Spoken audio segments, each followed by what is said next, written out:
I was standing there in the middle of that empty hall, with the lights twinkling on the Christmas trees I had chosen myself. And you know what hurt the most?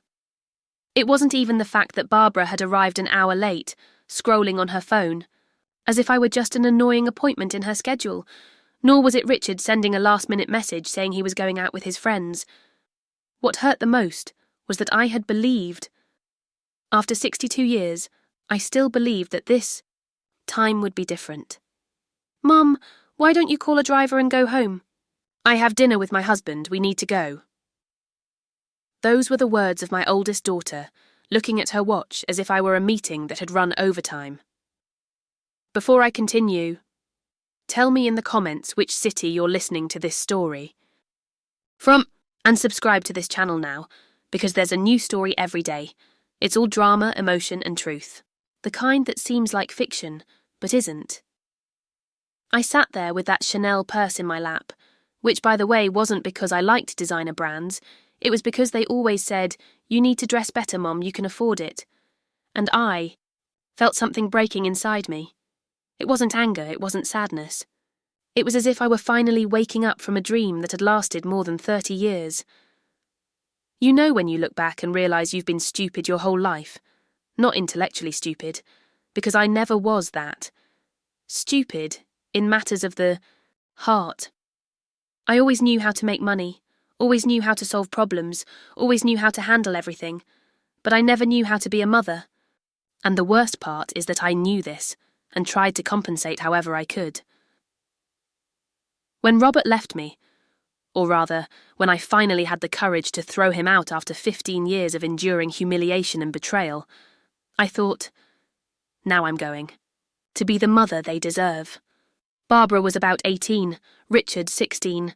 I worked like crazy, selling real estate, investing, building a fortune that could give them everything I never had. My mother, Dorothy, died when I was 25. Poor thing. Spent her entire life working as a housekeeper for a rich family. And I swore my children would never go without, but I confused material needs with emotional ones, you know? They never went without money, but they went without me. I remember when Barbara turned 15, I organised a party that cost more than a car. Decorated venue, band, imported dress, the works. She didn't smile once. She spent the whole time looking bored, as if it were an obligation. And me? I thought she was being ungrateful, that she didn't appreciate what she had. Today, I understand that she wanted me to sit beside her and talk, to ask about her friends, her dreams, her fears. But I didn't know how to do that. I knew how to buy, how to pay, how to solve. Talk about feelings that I never learned. With Richard, it was even worse. He was always more sensitive, needier. When he started getting involved with drugs around 18, what did I do? I paid for rehab. I paid for psychologists. I paid for lawyers when he got into trouble. But to sit with him and ask why he was destroying himself, that I never did. He'd come home high and I'd yell, "You'll end up in the gutter after everything I've done for you." But I never asked, "Son, what's happening? Why are you suffering?" No, I only knew how to solve things with money and arguments. And that's how it was my entire life. When Barbara wanted to go to college abroad, I paid. When she wanted to get married, I paid for the wedding. When she wanted an apartment in Riverside Heights, I bought it. When Richard needed to pay off debt, I paid it. When he wanted to start a business, I invested. When the business failed, I paid the bills. They grew up seeing me as a bank that always approved the loan, that always had money available, that always solved the problems. But a bank doesn't hug, doesn't ask how your day was, doesn't listen to your worries, and that's what I was to them, a financial institution disguised as a mother. Barbara became a lawyer, married a guy she didn't really love. He had a good company, traditional family, that sort of thing. She was always calculating, cold. She inherited that from her father but perfected it with me. She learned that relationships are transactions, that love is self-interest, that family is a business partnership. How many times did I try to get close to her? I'd call and she'd say, "Mum, I'm working, we'll talk later." I'd invite her to lunch and she'd say, "Oh, Mum, you never stop talking about your problems." I'd send a gift and she'd say, "You didn't need to spend that, Mum." But if I didn't send anything, she'd complain, "You don't even remember us anymore." It was a game I could never win. She tolerated me because I was useful. When she needed money for something, she'd show up affectionate. "Mum, you're amazing, I don't know what I'd do without you." But when I needed affection, company, someone to listen to me, oh, then she was always busy. Richard was different, but essentially the same. He didn't pretend to be affectionate. He simply disappeared. He'd show up when he was broke, when he was in crisis, when he needed someone to save him again. And I would save him because that's what I knew how to do. It was my function. There was one time he came home all beaten up, said he owed money to a drug dealer. I didn't ask how he got into that situation. I asked, "How much do you owe?" I paid $50,000 to people I didn't even know, just so he wouldn't get hurt. He thanked me, cried, said he was going to change his life. 2 weeks later, he was using again. But I kept paying, kept solving, kept being the bank mother, because it was the only way I knew to show love. My love language was always money, paid bills, solved problems. I didn't know how to hug, how to comfort, how to be present without solving anything. And they grew up despising that. Barbara would tell her friends I was dramatic, needy, desperate for attention. Richard would say I was controlling, that I used money to manipulate everyone. Maybe they were right. Maybe I was all those things. But that Christmas night, alone in the restaurant, with the waiters clearing the tables I had prepared with such care, I thought, if I am everything they say I am, why do they keep accepting my money? Why do they keep coming to me when they need something? Because deep down, they were as empty as I was. The difference is that I knew I was empty. They thought they were victims. I always knew I wasn't the mother they needed.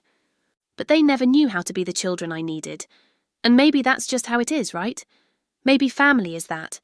A group of people who hurt each other because they don't know how to love properly, but they keep trying because they don't know how to live without each other.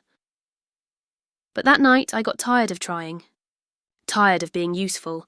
Tired of being plan B, the emergency solution, the bank account with legs. Tired of being loved for what I could give and not for who I was. When I got home, I called my lawyer. It was Christmas Eve, but he answered, "Rich. Clients have that privilege." I scheduled a meeting for after the holiday. I told him I wanted to change my will. He asked if I was okay, if something had happened. I said yes, something had happened. I had finally understood that love isn't giving everything someone wants. Love is giving what they need. And what my children needed was to learn to live without me. I hung up the phone and went to bed. For the first time in years, I slept without guilt. Without thinking about what I'd done wrong, what I could have done differently. I thought about what I was going to do from then on. And for the first time in 62 years, I was going to do something just for me. In the first days of January, I woke up with a strange feeling. It wasn't relief, it wasn't sadness. It was as if I had made a decision that had no turning back, and that gave me a kind of frightening peace. You know when you know you're going to die soon and stop being afraid? It was something like that. I started slowly. First, I called Martin, my accountant, for a talk. He had been managing my finances for 15 years, knew every penny I had, every investment. A serious, discreet man, the kind who knows how to keep a secret. "Martin, I want to liquidate some investments. I want to convert part of my assets into cash." He frowned. "Mrs. Helen, do you need money? Is there a problem?" No problem. I just need liquidity." He didn't question further. A good professional is like that, right? Does what the client asks and doesn't give unsolicited opinions about other people's lives. In 2 weeks, I had more than $2 million in my checking account. Money that had been earning good returns invested, but that I now needed to have on hand. Meanwhile, my routine continued as usual. Barbara would call now and then, always with some demand.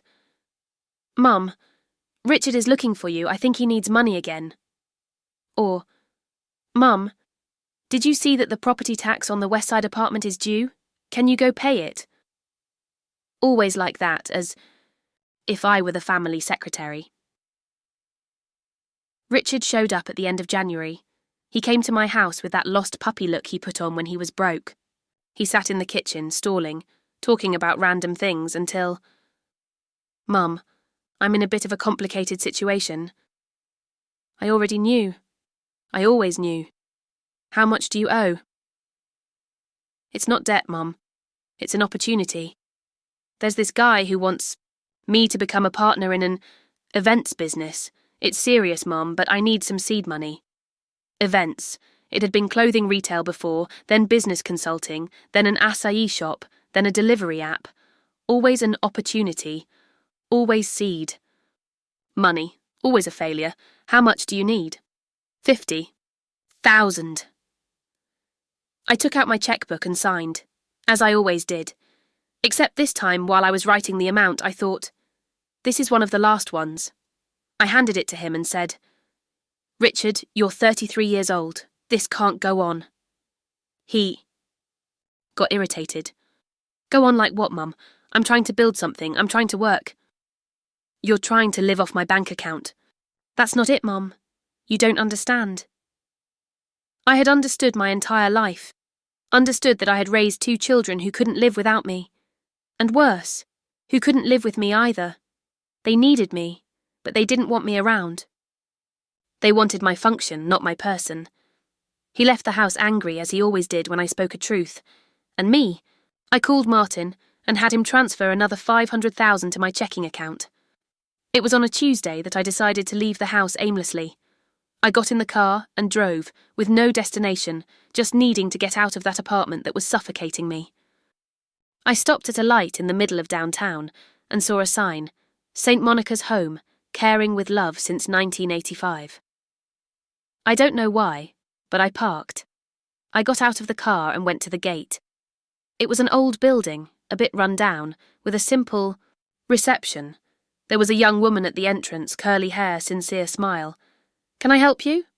"I'd like to know about your work." She looked at me curiously. "Do you have a relative here?" "No, I'd like to help somehow." Her name was Carla. She showed me the entire place.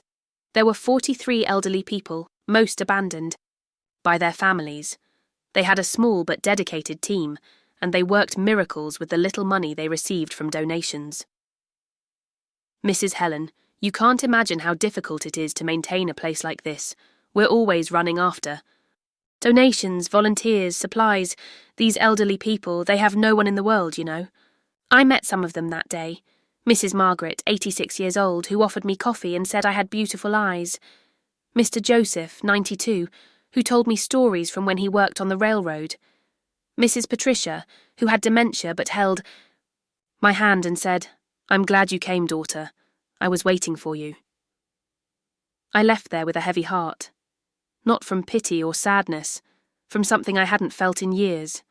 I felt I could be useful there. Truly useful, not just as a bank account. I went back the following week. I brought some things: adult diapers, hygiene products, medications. Carla was touched. "Mrs. Helen, you're an angel." Angel? Me, who had raised 2 children who despised me, who never knew how to be a proper mother, who only knew how to show love by paying bills. But there, in that place, I felt normal. I felt that I was good for something beyond signing checks. Mrs. Margaret told me about the time she was a seamstress. Mr. Joseph taught me how to play dominoes. Mrs. Patricia, in her moments of lucidity, told me about children who never visited. You know, Helen, they have their lives.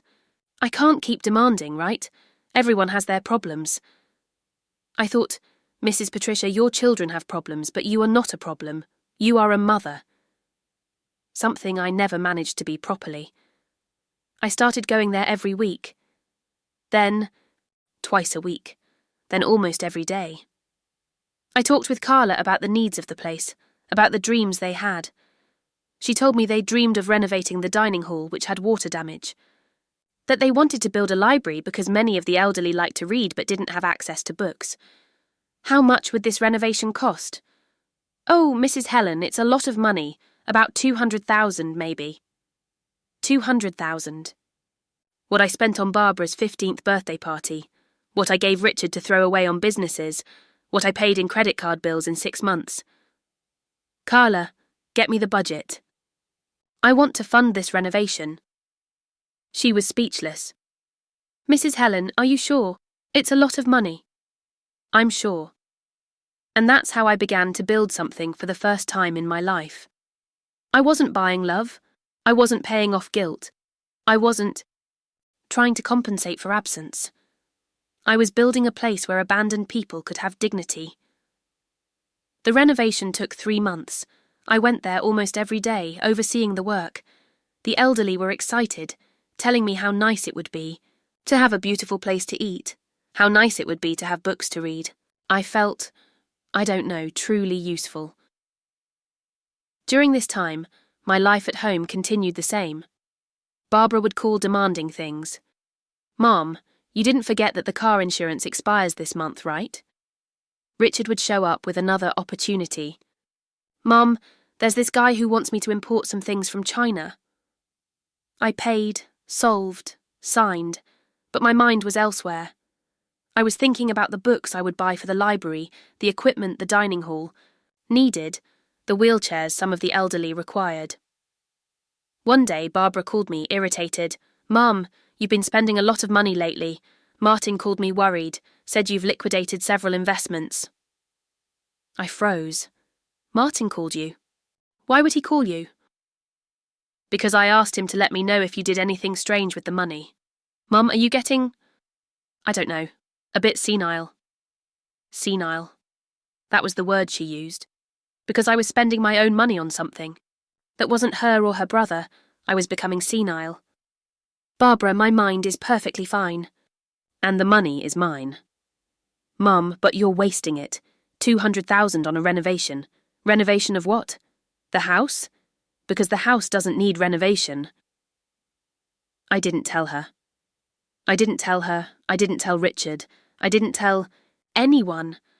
Because I knew that if they found out, they would try to stop me. They would find a way to have me committed, to declare me incompetent, to take control of my money. Barbara, I'm making some donations. Donations? Mum, have you lost your mind? Donations for what? To whom? To charitable institutions. What institutions? Mum, you're being scammed. These places only want to rob the elderly. You need to stop this madness. Madness. Senile. Scammed. These were the words my daughter used to describe the only moment in my life when I felt truly useful, truly needed. I hung up the phone and cried, not from sadness, from anger. Anger at having raised 2 such selfish people, so incapable of understanding that maybe, just maybe, I wanted to do something good with my life. The next day I called Martin. Martin, I want to change accountants, and I want you to return all the powers of attorney you gave to my children. They no longer have access to information about my finances. Mrs. Helen, may I ask why? Because the money is mine and I can do whatever I want with it. That's how I cut the financial umbilical cord. Not that I was going to stop helping them. I still didn't have the courage for that. But they would no longer know how much I had, how much I spent, what I spent it on. The inauguration of the new dining hall was on a Friday. They had a simple celebration with homemade sweets and soda.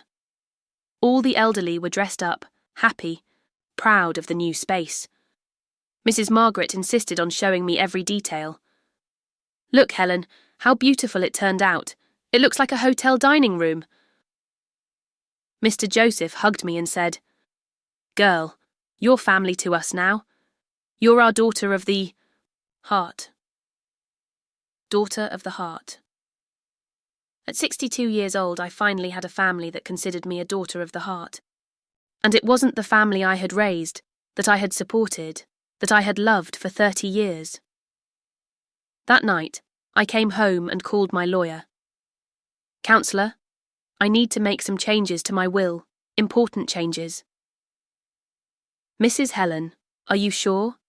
This will affect your children. I'm sure. And my children will be fine. They're young, they're healthy, they're capable. They can live without me. I scheduled the meeting for the following week. It would be the beginning of a new life. A life where I could finally choose who deserved my love, my money, my legacy. A life where I could die in peace, knowing I did the right thing. Not the easy thing, not the expected thing, the right thing. And you know what else? For the first time in years, I could sleep without guilt. Because finally, I was doing something that made me proud of myself. Finally, I was being the mother I always wanted to be. Just not to the children I raised, to the children the world gave me as a gift. The meeting with the lawyer lasted 3 hours. Councillor Mark was a meticulous man, the kind who leaves nothing to chance. When I said I wanted to remove my children from the will, he stopped writing and looked at me seriously. Mrs. Helen, are you sure about what you're doing? This will create a lot of legal problems. Your children will contest it. They can contest all they want, but I need this to be bulletproof. I need it to be impossible to overturn. He sighed. Then let's do it right. Let's get medical exams. Psychiatric evaluations, videos proving your lucidity. Let's create a process that's legally unassailable. And that's what we did. I went to 3 different doctors, all certifying that I was of sound mind. I recorded videos explaining my decision, detailing why I was doing this. I gathered documents, receipts, anything that could prove I wasn't being coerced or manipulated. Meanwhile, my routine at St. Monica's home intensified. I had found my place in the world. I'd arrive in the morning, have breakfast with the elderly, listen to their stories. Mrs. Margaret taught me to crochet. Mr. Joseph told me about the railroad days. Mrs. Patricia, even with dementia, always recognised me. Ah, here comes my dear daughter. Dear daughter. Nobody had ever called me that. Not my own mother, poor thing, who died. Too young. Not my children, who grew up treating me like an obligation. But there, in that place full of abandoned people, I was a dear daughter. I started funding other things. I bought physiotherapy equipment, renovated the rooms, hired more. Staff. Carla didn't know how to thank me. Mrs. Helen, you've changed everyone's life here. These elderly people have never had so much care, so much comfort. Carla, they're the ones who changed my life. They gave me a real family. And it was true. I felt more like a mother to those 43 elderly people than to the 2 children I raised. Because there, love was free. I didn't have to pay to be loved. I didn't have to solve problems to be needed. I was loved simply for existing, for showing up, for being present. In March, I started feeling strange. Some dizziness, some minor memory lapses. Nothing serious, just age-related things. But one Thursday, I was talking to Mrs. Margaret when everything went dark. When I woke up, I was in the hospital. Stroke.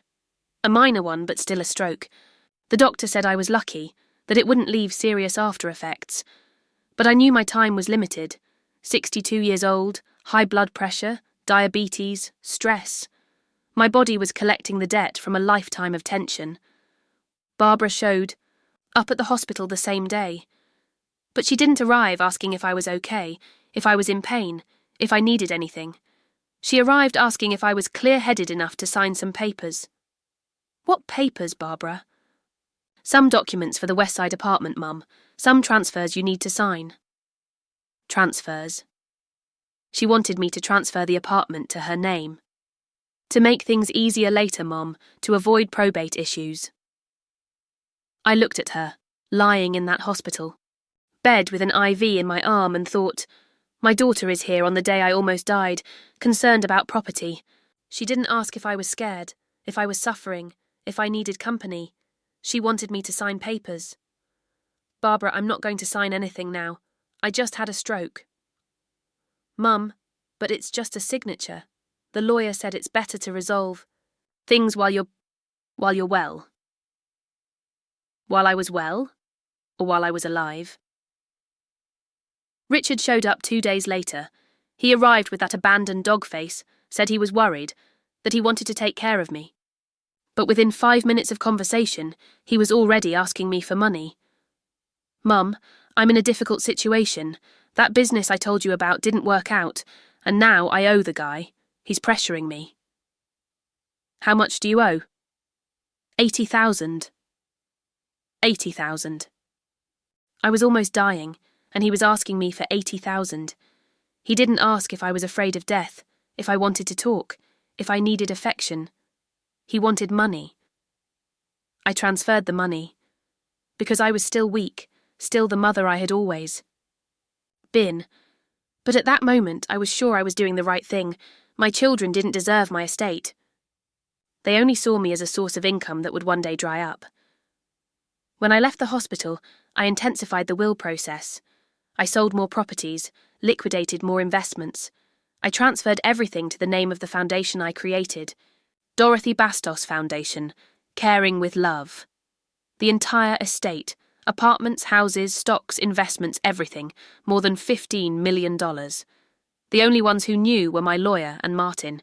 They warned me that I was making a radical decision, that perhaps I should leave at least something for my children. "Counsellor, my children are young, healthy, capable. They can work, they can build their own lives. These elderly people don't have more time to start over." Barbara tried several times to convince me to organise things. "Mum, you need to think about the future, and our future too." Our future. She never thought about my present, never worried if I was sad, if I was lonely, if I needed company. But she worried about our future, which was her future with my money. "Barbara, you'll be fine. You have health, you have ability." "Mum, you're talking as if you're going to die tomorrow." Maybe I was, and maybe it was the only sensible thing I would do in my entire life. The months passed. I continued frequenting St. Monica's home, now as president of the foundation. I oversaw the construction of the new wing, which would be inaugurated with my mother's name, Dorothy Wing, Caring with Love. 120 beds, modern equipment, library, physiotherapy room, common area. Gradually, I began to say goodbye. Not in an obvious way, but internally. I organised all the documents, recorded videos explaining each decision, wrote letters to my children. Letters they would only read after my death. In December, I decided to spend Christmas at St. Monica's home. I didn't want to have a party at home, didn't want to invite my children. I wanted to be with my real family. We bought a big tree, decorated the dining hall, prepared a special dinner. Each elderly person received a personalised gift. Mrs. Margaret got a complete crochet kit. Mr. Joseph got a book about the history of railroads. Mrs. Patricia got a photo album of her family, which I managed to recover with great effort. That night, sitting among those 43 elderly people, I thought, this is the family I chose. This is the family that chose me. Barbara called asking if I was going to spend Christmas alone. I said no, that I was going to spend it with family. She didn't understand. She thought I was talking about her and Richard. "Mum, then let's have dinner at my house. I'll buy everything. We'll get together." "Barbara, you already have your plans. Feel free." I hung up the phone and went back to the party. Mrs. Margaret was singing an old song. Mr. Joseph was telling jokes. Mrs. Patricia was dancing with one of the nurses. I looked at that scene and thought, this is the best Christmas of my life. 2 days later, Richard showed up at my house. He arrived drunk, crying, saying he was desperate, that he urgently needed money. "Mum, I did something stupid. I bet money I didn't have. Now they're threatening me." "How much?" 150,000. 150,000. I looked at him, at his red eyes, at his desperation, and thought, it doesn't matter. I can pay this one, but there will be another and another and another. He will never learn. But I paid. For the last time, but I paid. Because I was still a mother, still felt guilty, still thought it was my obligation to solve his problems. When he left, I cried. Not from sadness, from exhaustion. Exhaustion from carrying 2 adult people on my back.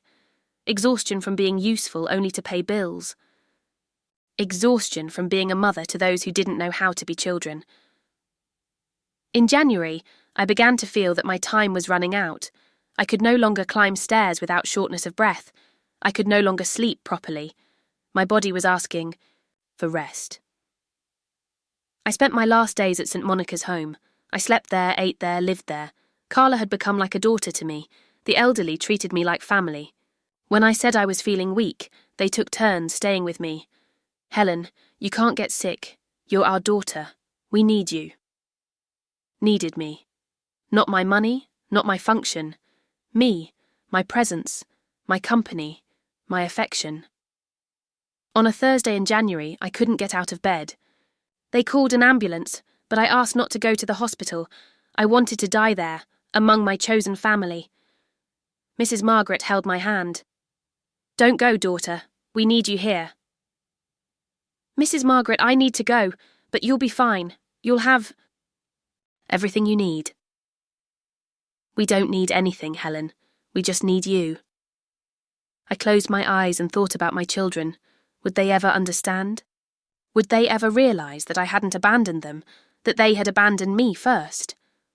I died in my sleep, in the early hours of Friday. Holding Mrs. Margaret's hand, hearing Mr. Joseph pray softly, feeling the affection of people who truly loved me. The funeral was strange. The elderly from St. Monica's home cried more than my children. Barbara and Richard were present, but they didn't seem sad. They seemed anxious to resolve the situation of the estate. 3 days later, when my lawyer read the will, I could almost see their faces. Perplexity, anger, despair. Everything I had built in 40 years of work was going to a charitable institution. This is impossible. She wasn't of sound mind, shouted Barbara. We have all the medical reports, all the videos, all the necessary documentation, replied Councillor Mark. Your mother was in full mental capacity when she made this decision. Richard broke everything in sight. She can't do this. She can't leave us with nothing. With nothing? They had youth, health, capability. They had more than I had when I started working at 15. They had more than my mother had in her entire life. Barbara tried to contest it in court. She spent a fortune on lawyers, claimed I was senile, that I had been manipulated, but she lost. Every time she tried, she lost. Richard fell into depression, returned to addiction, lost the apartment I had bought for him. Barbara separated from her husband, who wouldn't accept staying with a poor woman. She lost her standard of living, had to sell her jewellery, had to look for a job. They blamed each other. They fought. They grew apart. They never spoke to each other again. 6 months after my death, the Dorothy Wing was inaugurated. 120 abandoned elderly people gained a dignified home. The inauguration speech was given by Carla. Mrs.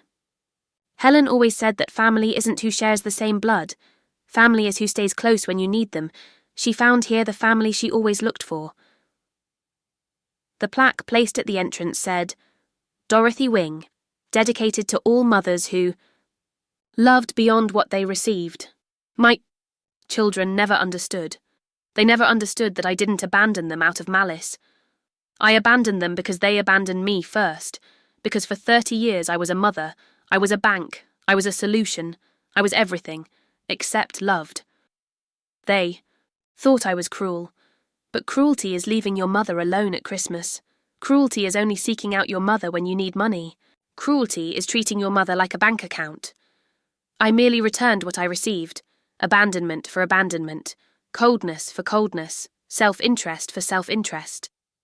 The difference is that I left my money to those who knew how to love me, to those who called me dear daughter, to those who held my hand when I was dying. Family is that. It's not DNA, it's love, it's presence, it's care. And my true family is still there, at St. Monica's home, taking care of each other, remembering me with affection, living with dignity thanks to the love I finally knew how to give properly. If this story touched you in some way, like and share it with someone who needs to hear this. And remember, there's more tomorrow. Because in the end, life always gives us the opportunity to choose our own family.